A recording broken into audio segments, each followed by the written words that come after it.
Embeera ekedde yakiyongobere ku kyalo Ngandwe Mukono omusajja James Nakabi bw'akutte obutwa n'abunywa n'abaana be babiri obubasse.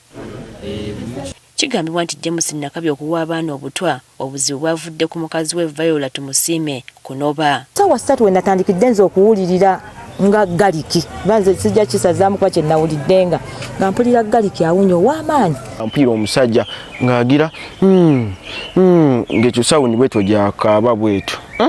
Nengamba omusajja abadde kinyingizako mu katuli akatono ku luugi we nti nga ndaba luumu ye eri open.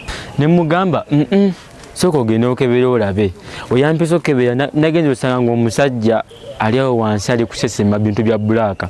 Abaana abattiddwa kuliko Daniela Sabano ow'emyaka 3 ne Agnes Naheyira ow'omwaka ogumu n'ekitundu. Nenziruka mangu waggulu nenfuna amata nempita ne musawo ne mugamba musawo kwegalidde jangu omusajja anywedde obuta naye ate okusinga abaana n'abaana abawadde. Musawo n'angamba nti senga sigenda kujja. Bairwana bagamba abagala n'abano olunaku lw'eggulo basibye bakola emirimu gy'awaka wakati mu ssanyu nga n'ekyabatabudde nakati tekinnaba kutegeerekeka era omukyala Kawungeezi n'asibamu ebibye nga ku ssaawa 3 ez'ekiro. Jo baakedde nga booza ngoye zaabwe nga bamala okwoza nga bafumba nga balya. Naye eziba ziwera ndowooza awo essaawa ng'emu kitundu nabadde mu nju nga bampulira bagamba nti omukyala akoze eki afulumye mukka agenze akutte ensawo agenze. Wakati mu kuyaggayagga bano bagezezzaako okutaasa obulamu bw'abantu bano ababadde bali mu kukaaba kwe kubaddusa mu ddwaliro. Hakimu Ibrahimu Mpanguzi muganda w'omugenzi atubulidde nti abafumbo bano bafunamu kwa butakkaanya omusajja bwe yatunda ekibanja kye mu kyalo omukyala n'agenda ne ssente zonna ng'okuva badde anobaanoba ng'omusajja bw'amukomyawo. Ssente ezo zaali mu miliyoni nga 7.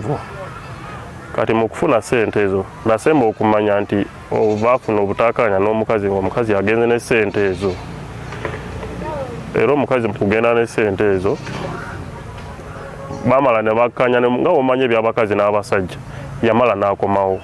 Bakali Kimbugwe w'abavubuka ku kyalo agamba yatuulako mu nsonga z'abagala n'abano omusajja ng'alumiriza omukazi okuleeta abasajja ng'agenza okukola. Mu nnaku nga nnyo emabega nga omwami oyo eyewadde obutwa ng'ayina gwakutte musanji we bwe yasanga mu nnyumba nga mukyala wa muwa obuugi netomukwate nenjija wano nga bali mu kulwanagana nembataawuluza ne bagenda ku poliisi tubatwala ku poliisi Wantoni ng'omuvubuka aganza mukyala musumba ono.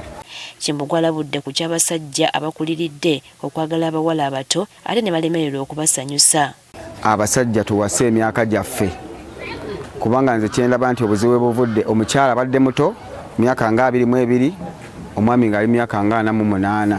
Ssekiziyivu Abubakali defense w'ekyalo asabye abaagalana bulijjo okweyambisa bakulembeze mu nsonga zaabwe okwewala embeera ng'eno. Olwo baba otakkaanya mu maka mu famire mugende mwebuuze ku bantu abakulu like ng'abeerosi so si buli kimu nti ate poliisi. Poliisi nayo yatandise dde okunoonyereza ku musango guno. Kyetwazudde waliwo flask ne powder gye tusuubira nti ebaddemu poison. Kati bino twagitutte mu twagitutte mu forensic laboratory laffe okutugende tukebere tukakase poison type ki gye bagikozesa oba poison ki eno. Emirambo gikuumira mu ggwanika y'eddwaliro e Mukono abooluganda gye banaagijja bakole ku by'okuziika.